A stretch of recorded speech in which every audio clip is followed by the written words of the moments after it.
Bien, alors aujourd'hui, juste un mot sur Justice League.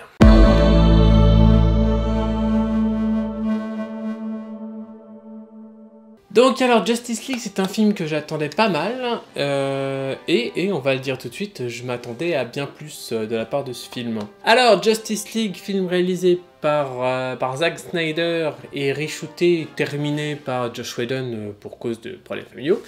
Qu'est-ce qu'il y a à dire? Alors déjà, DC, l'univers DC et le cinématique universe DC. Dans l'ensemble, c'est une série de films que j'apprécie bien. Man of Steel était cool, Batman vs Superman était pas mal. Suicide Squad avait des défauts qui étaient graves, et des défauts. Voilà. Et Wonder Woman, était bien, était pas mal. Donc Justice League, je l'attendais pas mal, je m'attendais à mieux. Donc on va faire comme d'habitude, en 3 points, les plus, les moins, les moins. On commence tout de suite avec les plus. Premier gros plus donc, ça sera quelque chose lié plus à la réal, c'est l'introduction. Toute l'introduction du film en fait est très belle. Elle est mise en sorte pour montrer le côté désespérant de l'absence de Superman dans le monde, qui est possiblement légitime, hein, même si voilà, c'est un peu excessif à mon sens, hein, parce qu'il y avait quand même beaucoup de tension à la présence de Superman, du fait que ce soit un extraterrestre, tout ça. Mais oui, voilà, les gens ont perdu espoir, et Superman c'est Jésus, donc voilà, ils ont perdu leur Jésus, donc ils ont perdu espoir. Et l'intro est très belle, et j'en ai limite eu les larmes aux yeux, tellement elle était bien foutue, cette introduction, avec la musique, les images, la façon de réaliser. Très belle intro. Deuxième gros point positif, malheureusement c'est quelque chose que... Bon, j'y reviendrai, mais c'est à la fois un très gros point positif et un élément qui apporte du négatif, c'est les images de la première guerre contre Steppenwolf, entre les armées des Amazones, les armées des Atlantes et les armées des humains, soutenues par les dieux grecs et par les Green Lantern. Et ces images, moi, elles m'ont... Quand j'ai vu ça, je me suis dit, oh, c'est génial. Là, le film, il m'a complètement conquis, il m'a perdu sur la fin, j'y reviendrai, mais il m'a complètement conquis avec cette scène de bataille magnifique entre ces 3 trucs. Donc moi, je suis un fan de DC, donc ça me surprend pas tellement qu'il y ait des Atlantes, alors qu'on n'en a pas tellement parlé avant dans l'univers cinématique, mais c'était... j'ai kiffé, ouais. Et c'est là où est le point négatif, c'est qu'en fait... non, bon, j'y reviendrai à la fin pour ça. Mais cette scène... Les Green Lantern, ils sont là. J'adore. Je suis... Voilà. Les Green Lantern. Je pourrais me remater cette scène de bataille, mais j'en veux plus, quoi. J'en veux plus de trucs comme ça. Troisième point positif, qui est un très bon point positif, c'est en fait, alors, après la résurrection de Superman, petit combat des familles logique, voilà, Superman désorienté, il se castagne contre ses potes, et la partie avec Flash, c'était classe. C'était classe! Superman qui est comme ça, tenu par Wonder Woman et Aquaman, et tu vois Flash court comme ça, qui fait le tour, et d'un coup le visage de Superman qui... c'était trop bien! Là j'avoue c'est... je fais mon fanboy à mort, mais c'était vraiment une super scène, le son, l'image, tout rendait pour donner à ce passage quelque chose de vraiment épique, et ça je l'ai ressenti, c'était top. Hein.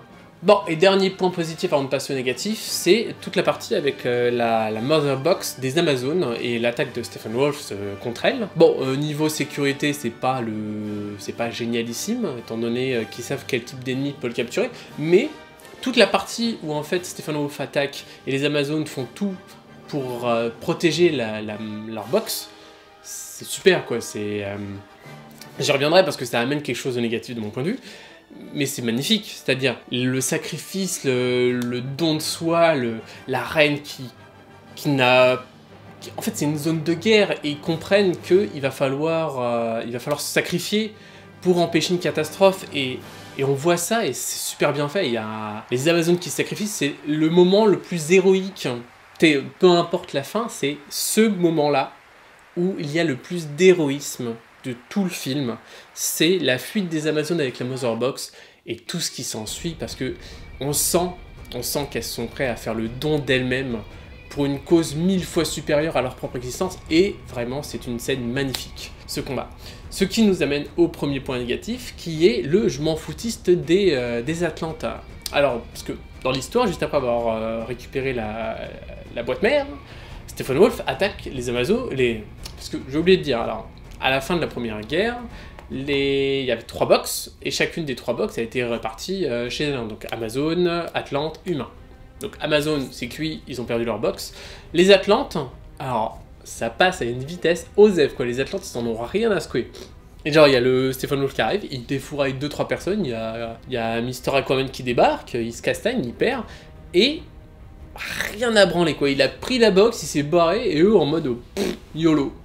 Et c'est là où est le problème qu'on va enchaîner par la suite, parce que c'est toujours lié à ça, à l'implication des différentes races dans le fait que leurs box disparaissent qui impacte la fin de façon négative. Bon, ça c'est un point négatif de mon point de vue, ça sera pas pour tout le monde, c'est trop de punchline à mon avis. En période de combat mortel, on balance pas des blagues. Bon, Aquaman, pourquoi pas, parce qu'il est bien carré, et il est bien, je suis sûr qu'il se prend une balle dans la tête, ça lui fait à peine un petit bleu léger. Mais Bruce Wayne qui fait de la blague, voilà, le mec s'il se prend une balle, il est mort. Hein. Alors ok, c'est peut-être de la stratégie pour faire un lien d'équipe, mais moi ça m'a pas trop parlé, Touch et Punchline, ça me rappelle un peu trop Marvel avec ça, alors qu'elles sont bien moins présentes que dans le MCU. Alors, c'est clair, il y en a beaucoup moins, mais il y en a quand même, et je trouve que dans une période de tragédie, où en fait c'est une bataille, une guerre, où il y a des morts, les blagues, voilà, c'est pas... D'ailleurs, ça nous ramène au point suivant, qu'est-ce que fout Batman là? Alors, Batman, à la base, c'est un détective. Dans les faits, c'est un stratège, c'est un général. Et si à une époque, les généraux chargeaient en tête avec leurs troupes, de nos jours, ça ne se fait plus trop. Un général, c'est dans son QG, ça donne des ordres, ça regarde des cartes, ça indique où attaquer. Et d'ailleurs, le film avait laissé prévoir que Batman n'allait pas forcément être le chef d'équipe, hein, et ça allait plus être Wonder Woman dans plein des points, où à la fin d'ailleurs elle accepte ce rôle de chef d'équipe. Mais Batman n'a rien à faire sur le champ de bataille, hein. C'est un humain. C'est un humain avec un char.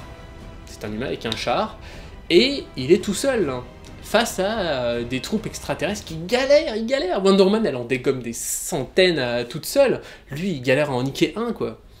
Donc Batman n'a rien à faire sur le terrain. C'est un enquêteur, c'est un très bon enquêteur, c'est un très bon stratège. Je suis sûr qu'il aurait pu gérer ça de très loin avec l'oreillette. Et ça aurait été bien. En fait, Batman devrait jouer le rôle d'Alfred. C'est ça le truc, c'est que Batman n'a rien à foutre en première ligne.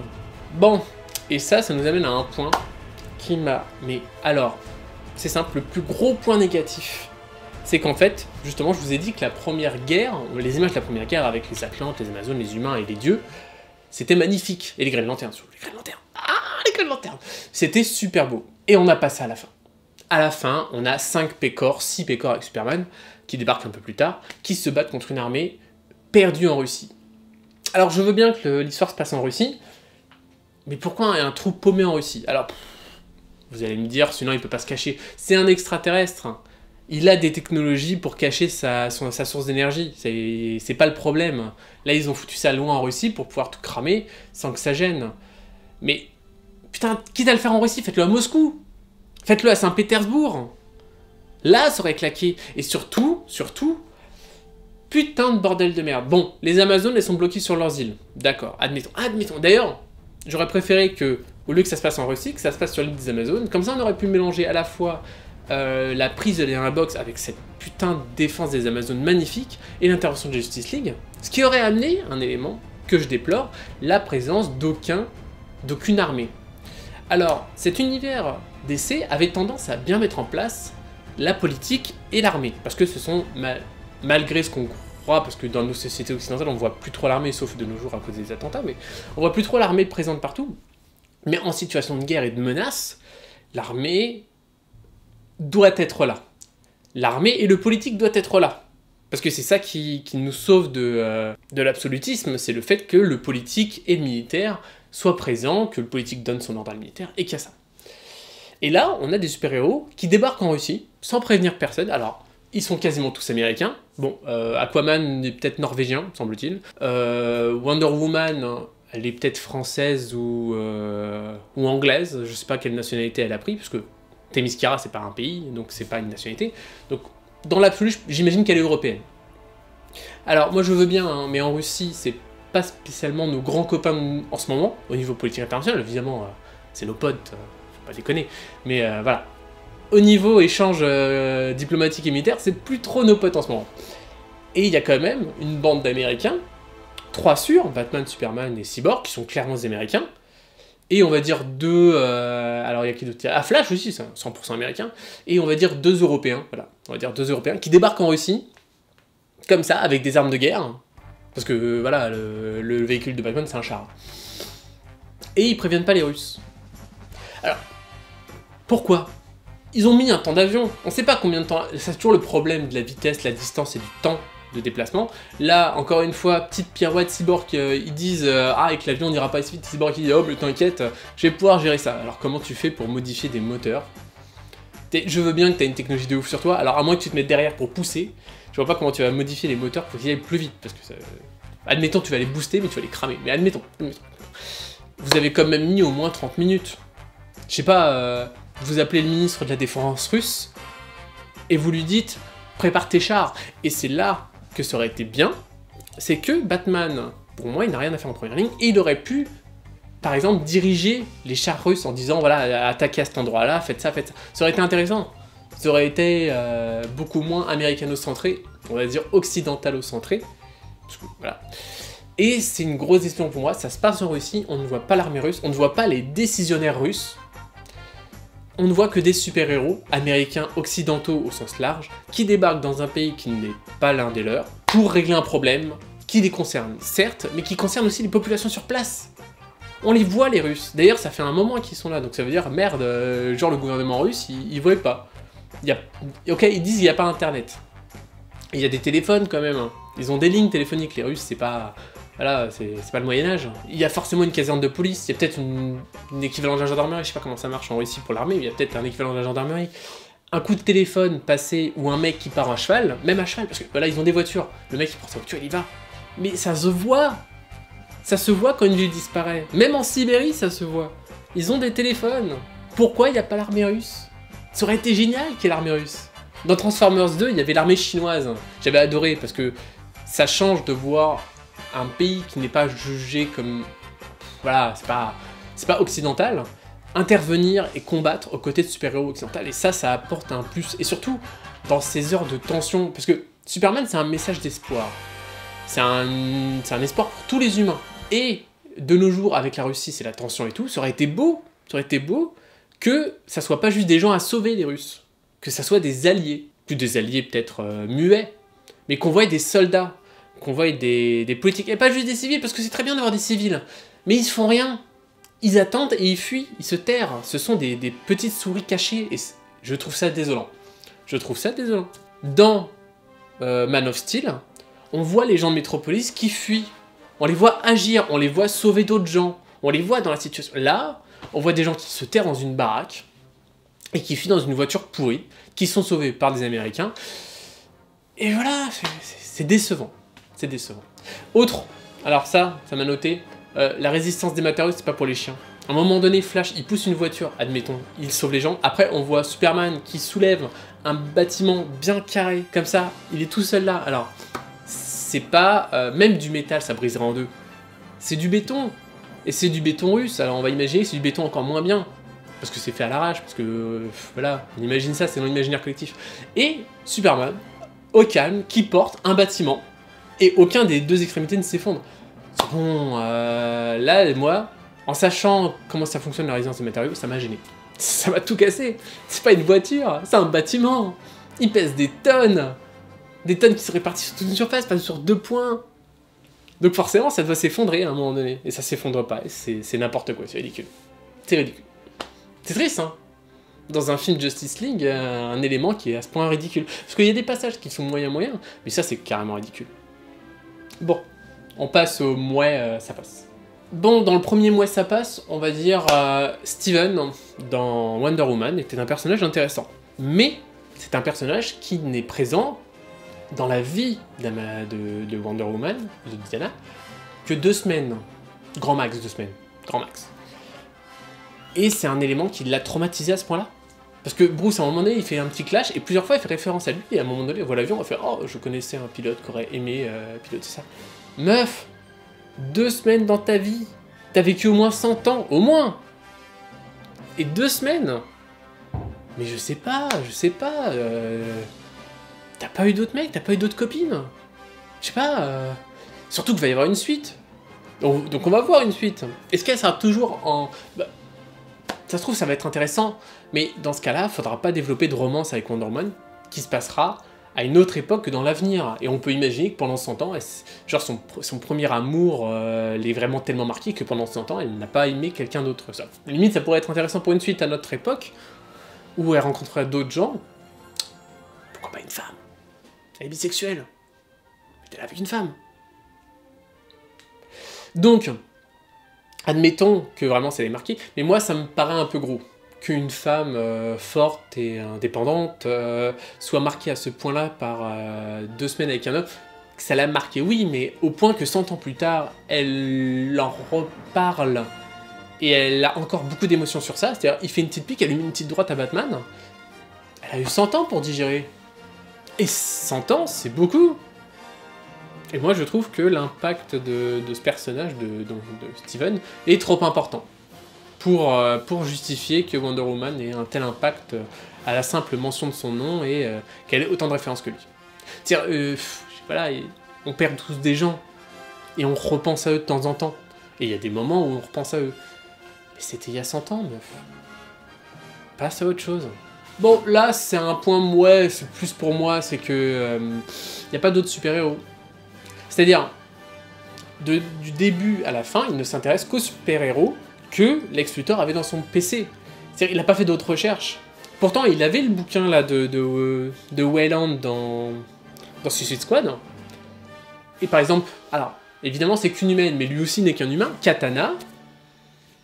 Pourquoi il n'a pas Katana en réserve? C'est une gentille. C'est sûrement la seule gentille du groupe, d'ailleurs, du groupe de Suicide Squad. Et même limite, Crocodile, hein, visiblement, il est balèze, il est baraqué, il est peut-être pas aussi fort que les autres, mais il est plus fort que Batman. Pourquoi il les a pas pris? D'ailleurs, c'est mon problème, c'est qu'il y a des liens avec tous les autres films, sauf Suicide Squad, et moi, j'attendais le Joker. J'attendais pas forcément de le voir, mais par exemple, je suis un adorateur de la théorie du Joker égale Robin. Parce que si vous regardez sur internet, vous verrez qu'il y a des semble-t-il, des petites preuves comme quoi peut-être que le Joker qu'on a vu dans le film Suicide Squad, ça sera en fait le Robin dont on a vu le costume dans le truc, parce que par exemple on voit des impacts de balles sur le costume de Robin, et quand on regarde les photos promo du Joker, on voit aussi des traces de blessures, comme s'il s'était pris des petits coups à cet endroit-là, des balles, tout ça. Et dans la promo de Suicide Squad, il y avait marqué que Harley Quinn était responsable de la mort de Robin. Et en fait, moi je vois ça pas tant mort physique, mais plus mort intellectuelle, c'est-à-dire j'imagine plus qu'il y a un vrai Joker qui existait, qui ait torturé Robin, qui l'ait fait devenir fou, limite devenir un nouveau Joker, et qu'en fait, qu'il y ait eu une période d'hésitation entre les deux, et que Harley Quinn ait complètement tué intellectuellement le Robin dans la tête du Joker. Donc moi, c'est de la théorie, mais c'est comme ça que je fantasme le truc. Et j'aurais aimé un petit passage Suicide Squad, ou du moins Joker. Parce que c'est un personnage intéressant, et je crois que c'était prévu. D'ailleurs, on tombe sur le problème le plus mouais, c'est que j'ai vraiment l'impression d'avoir vu une intro. Et là, on se trouve face à un sous-fifre contre l'équipe, et ça sent que c'est qu'un sous-fifre. Hein. Superman le démonte en 20 secondes. Hein. Et j'aurais préféré qu'il y ait un plus gros impact. Alors, le plus gros impact pour moi, ça serait une présence militaire plus forte. Donc soit l'armée en Russie, soit on transfère le final sur l'île des Amazones, comme ça en plus on a l'armée des Amazones, et en plus ça justifie qu'il y ait plein de morts, parce qu'on s'en fout si c'est des Amazones qui meurent, voilà, c'est pas tout à fait des humaines, et c'est lointain, et ça aurait pu être beau. Là, c'est 6 bonhommes qui vont se battre contre une armée, dans un endroit paumé, et c'est tout, et c'est décevant, Avengers faisait ça à New York. Ok, faites pas ça à New York, c'est très bien de faire ça en Russie, faites ça à Moscou. Faites ça à Saint-Pétersbourg. Faites ça sur plusieurs villes. On s'en fout. Mais faites ça dans un endroit qui est marquant. Parce que là, c'est pas marquant. C'est une ville industrielle pourrie avec des pécores qui servent à rien. Il n'y a même pas l'armée. Il n'y a rien. Et je crois qu'il n'y a même pas un drapeau russe.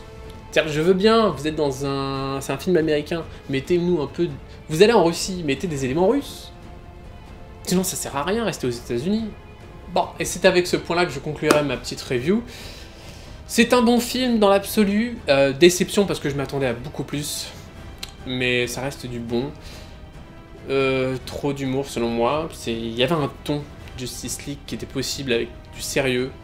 Et le truc c'est que l'humour est censé venir normalement de Flash et de Green Lantern. Là ils ont fait venir l'humour d'Aquaman. Et c'est tout. Et c'est de là c'est triste. Quitte à faire ça, introduisez-nous Green Lantern. Hein. C'est... Voilà. Bon, donc, je vais m'arrêter là pour celle-là, je vais en faire une deuxième juste après sur Happy Birthday, donc elle sortira peut-être pas le même jour, peut-être le lendemain. Sinon, je vous dis salut, allez voir Justice League, c'est un bon film dans l'absolu, même s'il m'a déçu un peu sur certains points. Je vous dis salut, salut!